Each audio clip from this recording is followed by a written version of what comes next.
A wise person once told me dreams don't work unless you do.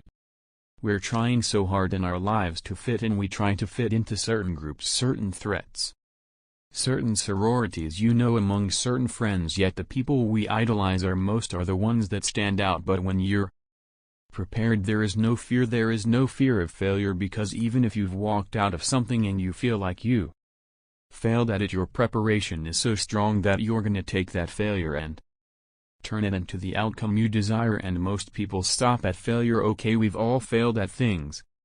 I'm going to continue to fail at stuff, right? It's the most powerful tool you can use. But it all depends on how you use it. What would your future be like if you decided to want that which you desire so strongly that it prepares you past your fears, that you experience the fear as the one book says, feel the fear and do it anyway. Life is 10% what happens to you, it's 90% what you do about it. No matter who you are, no matter where you are in life, you can take the lid off of your jaw. And if you're wondering if you still have the lid on in your life, here are some clues that's going to let you know that the lid is still on. If you're not excited about waking up in the morning, if you're sitting around bored out of your mind, if you got time to do everything anybody asks you to do, you probably got the lid on. If when you tell your dreams to all your friends it makes sense to them, you got your lead on. Man, your dreams should not make sense to everybody. You got to say something to make people go, how you going to do that? That's when you got the lid off. And if I were you, I'd do that. I take the lid off. Makes sense to me. They're always going to get ready to get set to get going. What we've got to do is boom, just like that, move into action. Every time you remember your dream, you're removing some dirt, you're digging it back out. The true mark of a champion is, even though some dirt gets thrown on your dream, instead of letting it get buried, you keep shaking it off, you keep moving forward, you keep looking for a new opportunity.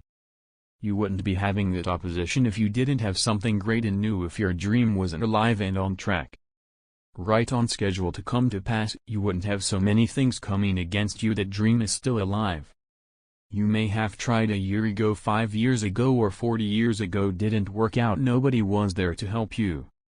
Go back and try again. This is your time, this is your moment, your destiny is calling out to you. Can I tell you, your dream is not dead, it's just not in season. Your time is coming, promotion is coming, good breaks are coming, promises you've been standing on, dreams you've been praying about. Lack is not your destiny.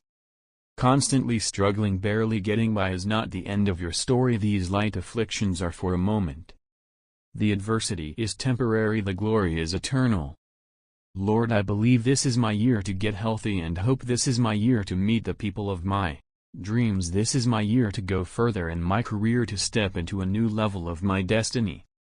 This is my year to accomplish dreams, to break free from this depression. This is my year to meet the right people. This is my year to get healthy and whole. This is your year to see double. This is your year for vindication, for restoration, for new beginnings. Now get your mind going in the right direction. Here's the secret: the people that do the most with their lives, the people that seem the most self-assured, the ones that seem to embody confidence, the ones that seem to define confidence, they're the ones that had to face down the most fear. They simply didn't linger in it. Don't hate your competitors, respect your competitors. Learn from him. I had a very important person in my life come to me and say, who's your hero? And I said, I don't know, I gotta think about that, give me a couple of weeks. I said, I thought about it. You know who it is? I said, it's me. In 10 years. So I turned 25. 10 years later that same person comes being the, so are you a hero? And I was like, not even close. She said, why is it? Because my hero is me. At 35. So you see, every day, every week, every month, and every year in my life, my hero is always 10 years away. I'm never going to be a hero. I'm not going to obtain that. I know I'm not. That's just fine with me, because that keeps me with somebody to keep on chase. That's the thing. Success and failure are generally slow processes, either slowly building things up or gradually tearing them down. And that's why I say you've got to pay attention. You have to watch. You have to watch every single second. Choose love and don't ever let fear turn you against Your playful heart. I believe in manifestation. I believe in putting a rocket of desire out into the universe and you get it when you believe it. You get it when you believe you have it, and that's the key. So we want to get really sensitized, acutely sensitized, sensory acuity to whether what we're doing is working or not. And by the way, sensory acuity is really the measure of a person's intelligence. What I mean by that is, how do we measure intelligence? Intelligence is a measure of the number and quality of distinctions you have in a given situation. You can handle this, you just haven't figured it out yet. It's alright. This is your training period. This is the tuition you have to pay for what you don't know. You can do this. Other people have done it. Doesn't take an Einstein. Get you some people that can teach you some stuff that you don't know. Get you some people that have done it successfully and learn from them. Take some seminars, workshops, read some books on how to manage a business. Change the way you see yourself and begin to tend to the personal details. Understand that nobody's going to take care of your business better than you. You will notice the most successful people in any field, they are usually the ones who have failed more than anybody else. You see the difference between a successful person and everyone else. It's not a lack of strength, it's not a lack of knowledge, it's a lack of will.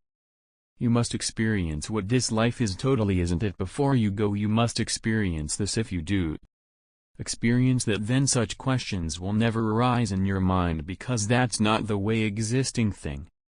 It's up to you. In a world where we're taught to look outside for answers, for a job that will make us happy, for money that will make us happy, that answer is within. We already have it. We already have the answer, but will we unleash it? Will we give it? Will we own it? Will we truly reinvent ourselves to become the people that we're capable of becoming? The boat too tightly strung is easily broken. Says one of the problems. Balance is a gorgeous thing, so be monomaniacal in your execution around your high-value targets, your HVTS, your mission plan. Many people operate on the basis of fear, on the basis of what other people think. We as believers should operate on the basis of courage. Courage to say no, and we ought to say no. Courage to say yes when we should say yes.